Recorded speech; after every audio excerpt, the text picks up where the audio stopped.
welcome back, everyone. This is the First Inning Radio Show, and we're live on Spotify.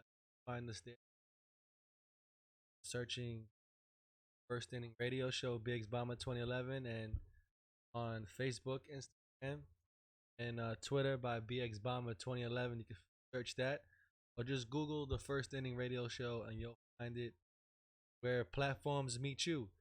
So I'm here with Roger, the Big Yankee fan. Say hello, Roger.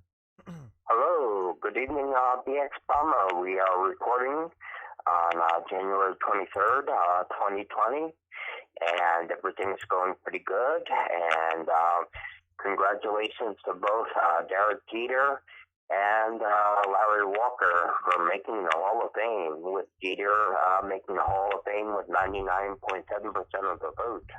Yeah, man. He's I don't yeah, I mean, Jeter deserves to be in the Hall of Fame. I mean, Oh, with all the accomplishment that he's done, he deserves to be in it. Oh, yes, absolutely.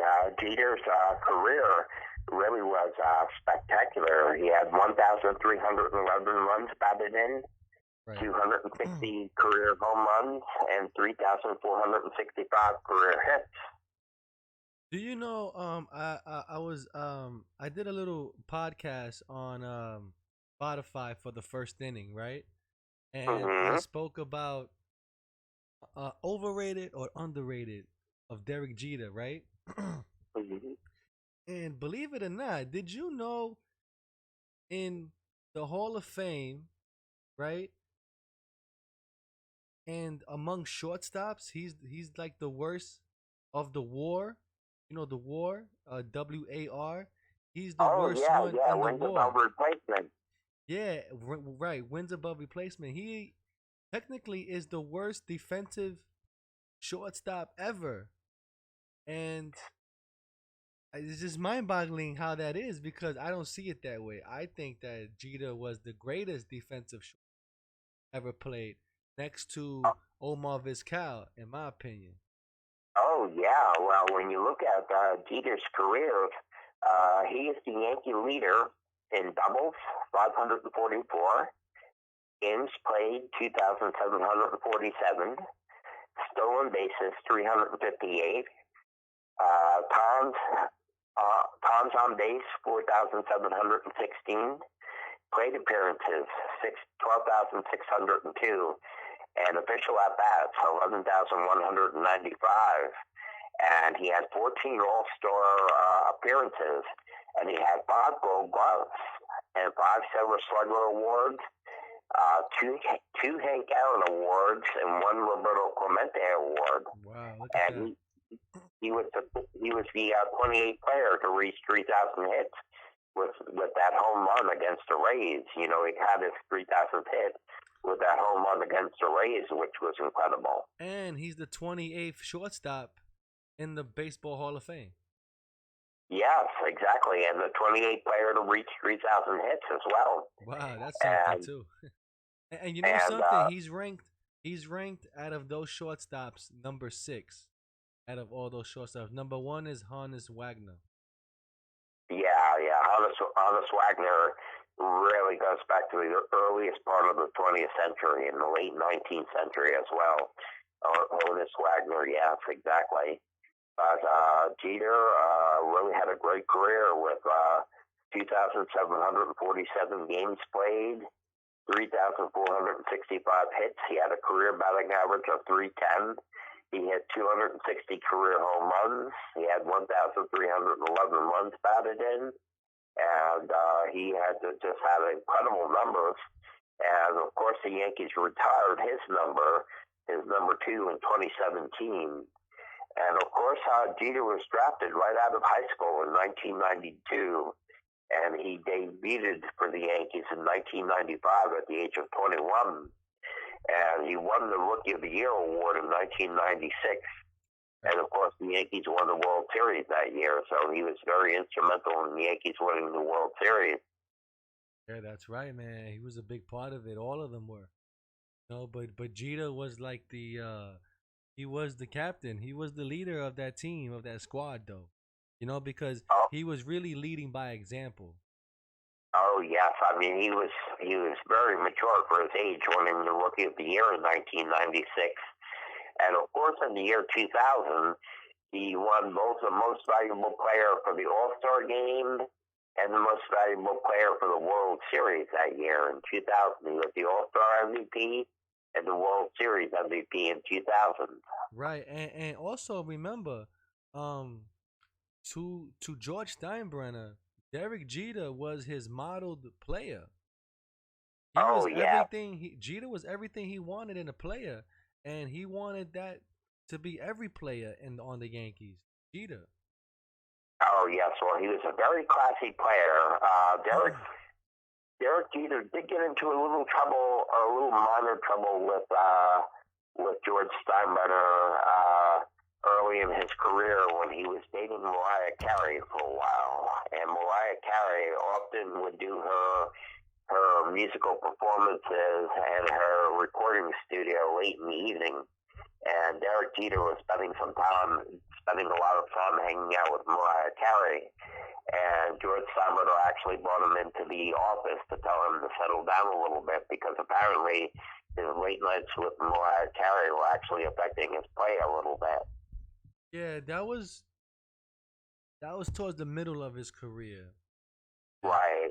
In the beginning of his career, talking 96, 1996, Jeter was in the clubs all the time, and at that time, George Steinbrenner had to take away his credit cards, so he Oh wouldn't go to, yeah. so he wouldn't go partying.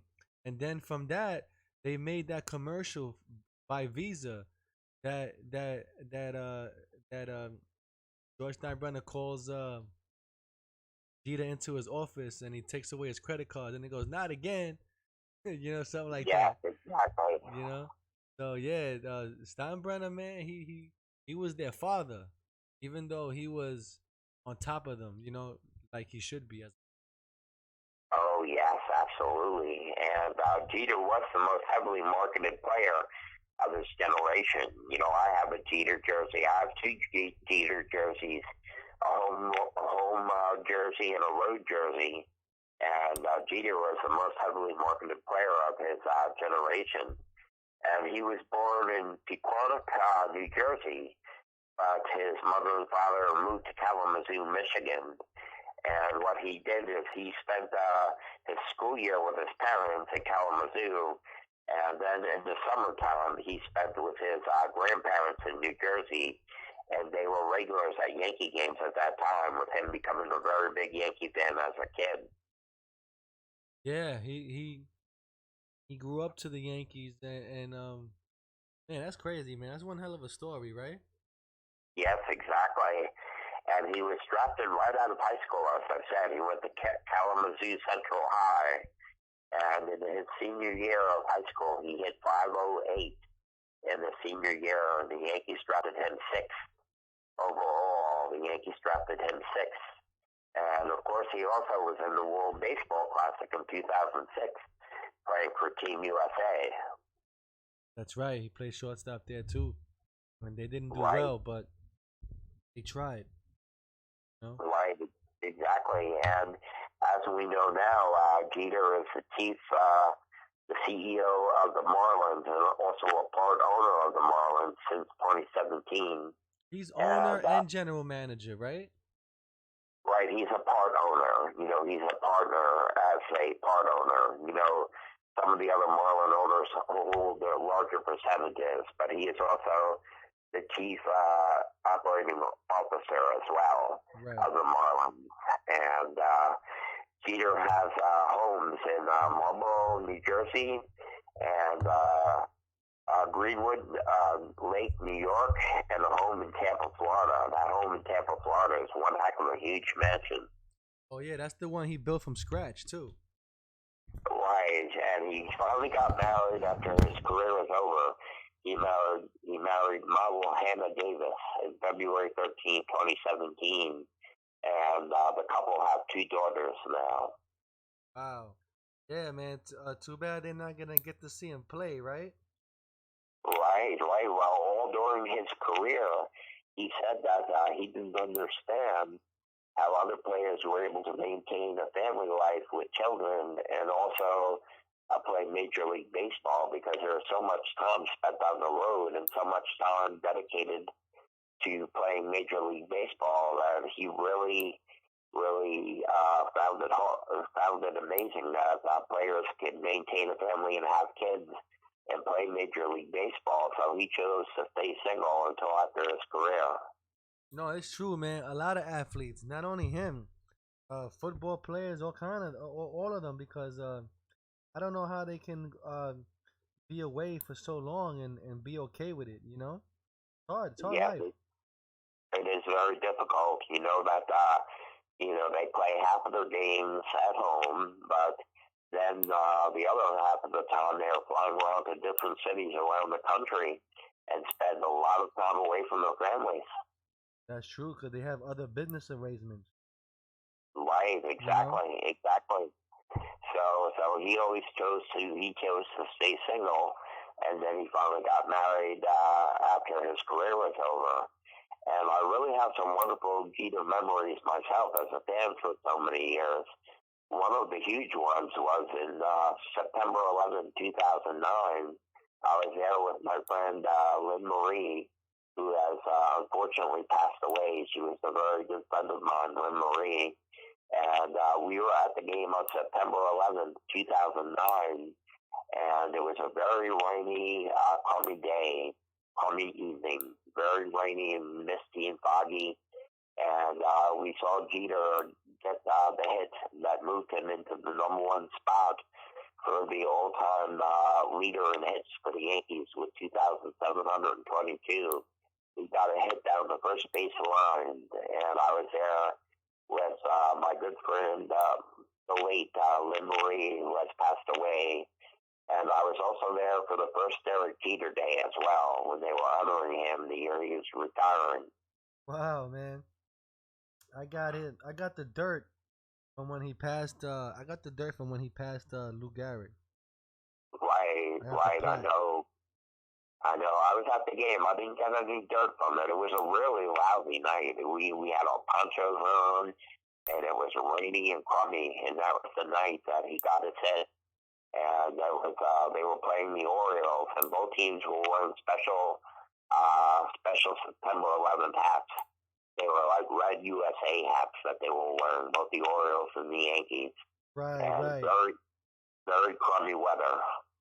Yeah, it was a foggy, misty night. One of those things. Yeah, it was crummy and misty rain and just very miserable night. But we were there and we saw Jeter become the all-time Yankees hits leader. Wow, man. My favorite Jeter moment would be him going into the stands.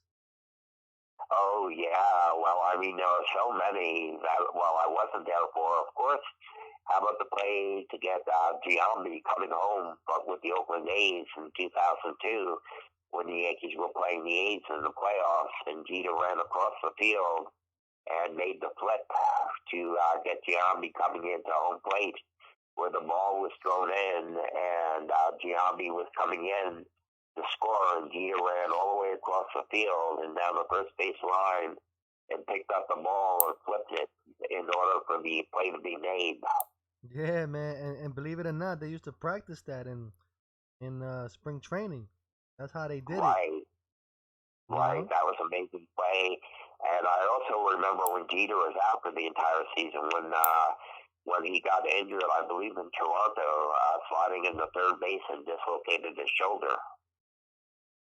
Yeah, man. That was tough, man. Especially when he hurt his ankle. Oh, yeah, that was a very rough one. That was in 2012. The Yankees had just defeated the Baltimore Orioles in the division series 3-2. And then they had a very bad series against the Detroit Tigers. And the Tigers ended up sweeping them out of the American League Championship Series. And in the first game, Jeter hurt his ankle at the end of the game. And that was it. He was out for the entire following year. Yeah, and then he had the injury with his calf. Remember that? Oh, yeah, exactly. And he was trying to get the 3,000 hits and all that. exactly, and that was incredible as well. We didn't And even in think we that were game, gonna see him hit 3,000 hits because we didn't know if he was gonna come back to play or not because they sent him down to the minors and all that oh yeah, for rehabilitation, whatnot. So exactly, and then he came exactly. back to the Yankees before his time, and then me and my dad we were sitting behind the dugout, and I noticed him hurting, and they took him out, Right. and he was out again. Wow. Yeah. Yeah. That was pretty rough there. And in that game against the Tigers, that the Yankees did lose all 4 games to the Tigers that year, but it was with the home run by Raul Ibanez hit that home run to tie the game, but then the Yankees ended up losing. Raul Ibanez was really a clutch hitter for the Yankees in 2012. Raul Ibanez. Yeah, And at the time, that home run was the longest home run hit in Yankee Stadium until oh Judge and wow, Stanton came. wow, Yeah, wow! I did he hit not that know home that. run 450 56 feet or something like that. That was the longest recorded that time. Wow, I did not know that. Yeah, but Yeah, Raul Ibanez. Then I don't know what's the longest now. I don't really know the record on that. What's the longest now in Yankee Stadium? the Judge. longest now was the game that I was at. Once again, it was against the Baltimore Orioles, and it was in 2017. I was just getting back to my seat after using the bathroom, and Aaron Judge blasted one all the way back to the retired numbers on the wall Right. behind the left field bleachers. It went all the way over the bleachers and hit against the wall where the retired numbers are on the wall, pasted on the wall, and that was 495 feet. Wow, look at that. Well, I don't think anybody's gonna top that. So Right.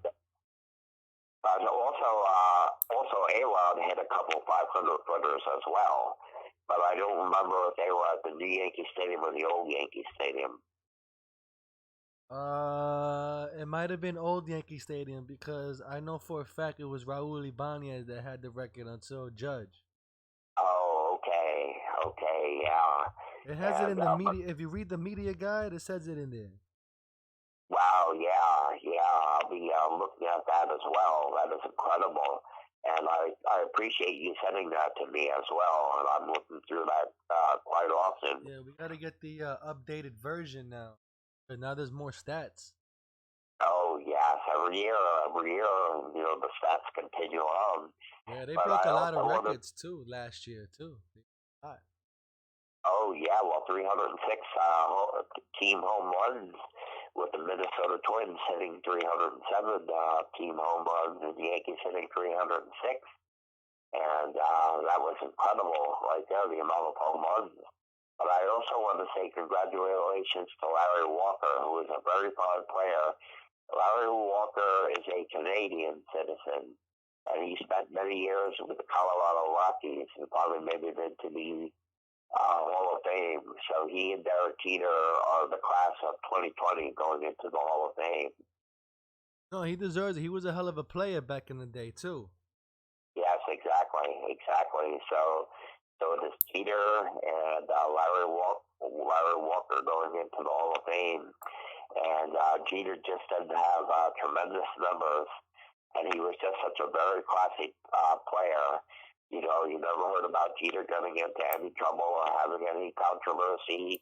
He just went out, he played his game, and he was very strict about things too. When the Yankees lost in the playoffs, he said that the year was a failure. He said that the Yankees are expected to win the World Series every year.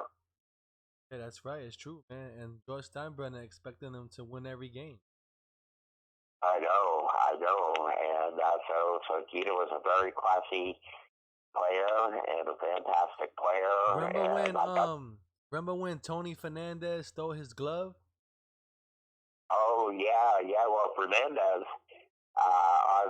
there's a new Hall of Fame interview with Derek Jeter now up on YouTube if you want to check it out. It's about 45 minutes long, and he was talking about how Tony Fernandez got hurt, and he took over the starting position at shortstop. And that was in '96, and he took over the starting position, and the Yankees won the World Series that year. Yeah, man, and then he got fired because he Right. stole Jeter's glove right after that. Yes, my goodness, holy cow, that is incredible. And it is fantastic that Jeter has made the Hall of Fame, and another Yankee goes in as a Hall of Famer at this point in time. That is really incredible, the amount of Hall of Famers. As I said to you in the past, that I was at the Hall of Fame only one time. I was visiting upstate New York with one of my good friends who has land in upstate New York. We went over to Cooperstown, and I went into the Hall of Fame. That was in the year 2000. And the Yankees, it was in October, and the World Series was just about to get started between the Yankees and the Mets. And I went into the Hall of Fame that year. And I also went 2 blocks south of the Hall of Fame, or north of the Hall of Fame, and went to Lake Otsego, it's called. And it is a beautiful, beautiful lake. And I bought a loaf of bread because there's so many birds there. Oh, and wow. I opened up the loaf of bread, and the birds mugged me for it. Wow, I can imagine, man. The best time to go to Cooperstown is Cooperstown's Hall of Fame induction weekend. That's the best time because everybody's there. It's kind of packed, yeah, but if you go early enough and get there early, it's perfect. Cause I've done it a few times, and I usually leave my house about 4 a.m. or something like that, and get there about 7 in the morning or something like that, and then you beat the crowd and everything, you know. Do they have train service from New York City to Cooperstown? Nah, man, that thing is dead, man. Yeah, I know. You need the only way to get there is by car. Right, it's wilderness, more or less. Yeah, it's in a weird area. Who the hell? Why? I don't understand. Why in the hell did they put Cooperstown where it was? Well, because the legend is that that's where Abner Doubleday did a lot of starting of the baseball. That's where the rules were invented. Yeah. So that's where they put it. It's a very country area. We stayed at a campsite just outside of Cooperstown when we went there. And Cooperstown is only 2 blocks. Yeah, I know. It has some nice baseball fields around it, though. There are some lovely baseball fields all around Cooperstown and all for people to play on. As a matter of fact, they had a Legends game at that one baseball field where they actually had Bob Feller before he passed away. And he was in his 80s, and he was doing some pitching from the mound at that ballpark there.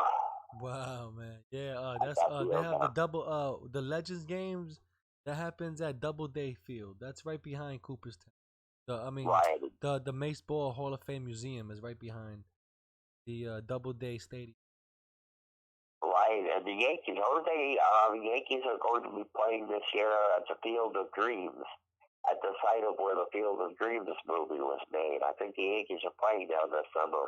Right. I don't know how they're gonna do that. How they gonna have fans watch the game when it's all a giant cornfield? Well, they're setting up infrastructure. I think they're setting up infrastructure to have a capacity of about 10,000 people. Wow, that's crazy. So there's gonna be. So what about the cornfield? There's gonna be a wall there. Did they ever explain that, or? Because I haven't heard. I haven't heard a lot about it yet. I'm going to look into it. So I don't have a whole lot of information about it. They should leave the cornfield up, and if it bounces into the cornfield, it's an automatic double. Yeah. You know? Yeah, that sounds good. It sounds good. I don't have a lot of information exactly how they're doing it. I'll check into that, and we will discuss it on the next radio show.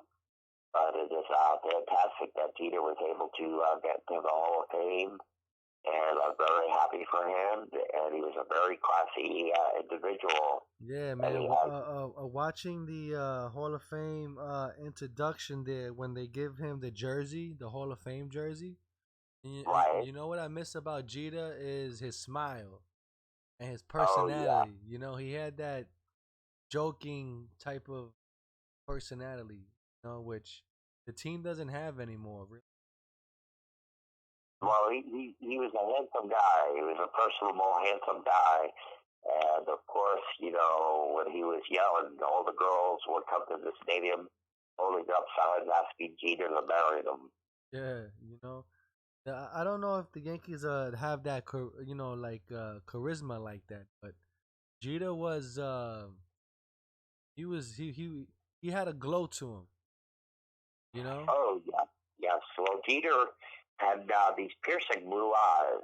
Jeter is a mixed race. He has a white mother and a black father, but he has these piercing blue eyes as well. And he just had exotic, handsome looks. You know, and I believe Didi he did a good job at that. The way Jeter did it, you know, but now Didi's gone. So, you know, who do you look at for that you know, type of amusement like that? Really Well, the player that is standing out right now to, be the face of the Yankees, that seems to be Aaron Judge. yeah, yeah, absolutely. But I'm talking to like similar to Derek Jeter in his personality way.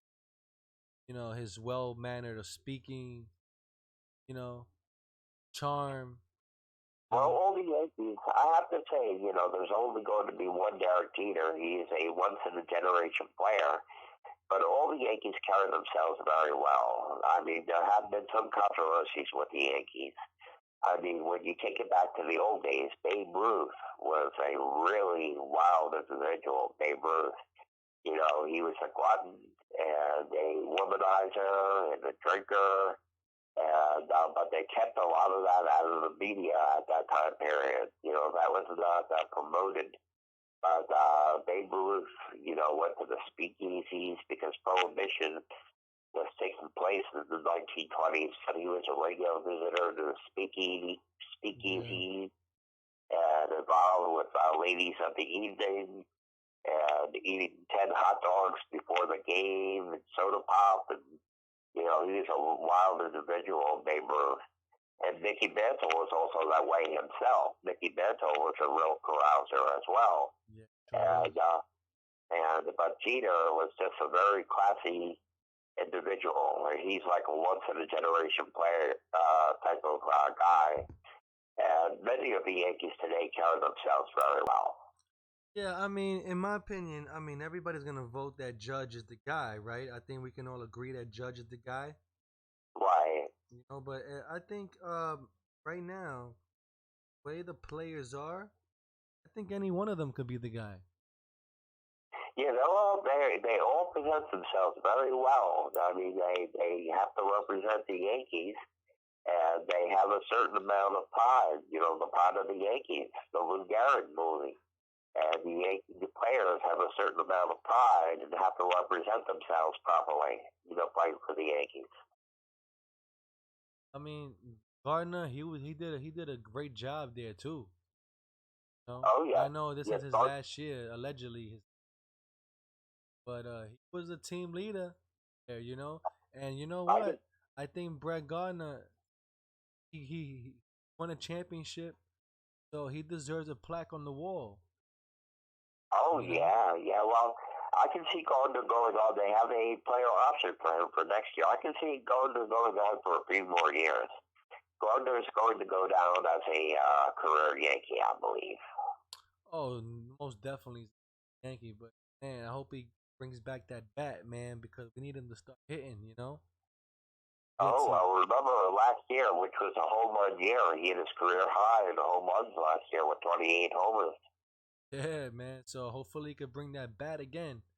You know, Yeah, but I think if he doesn't have the bat this year, he ain't gonna be back next year yeah, yeah. We'll have to see how it because all he's goes. only literally Brett Garner is only back with the team because Aaron Hicks got hurt. So there is no choice to bring. Right, I see what you're saying, And but he's a great defensive player. You can't give that up. Great in center field, left. You know what I mean?